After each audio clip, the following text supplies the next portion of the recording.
Think math.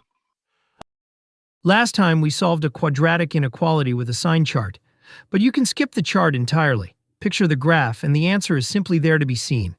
Let e be x squared minus 5x plus 6. Draw that parabola and read the inequality again.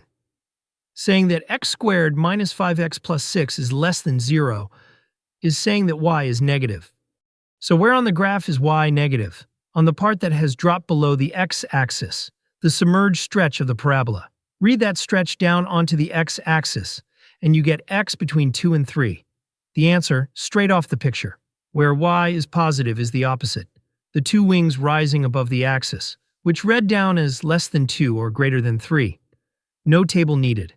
Above or below is the whole story. Then why are the roots the boundary?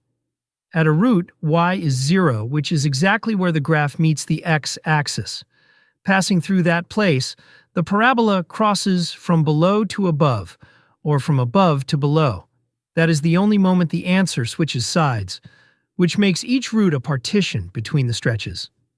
And if the inequality carries an equal bar, those two touching points count as well, because y is 0 there, and 0 satisfies the condition.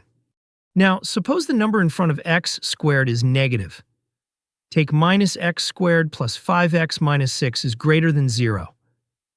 This parabola is turned upside down, so above and below are completely reversed.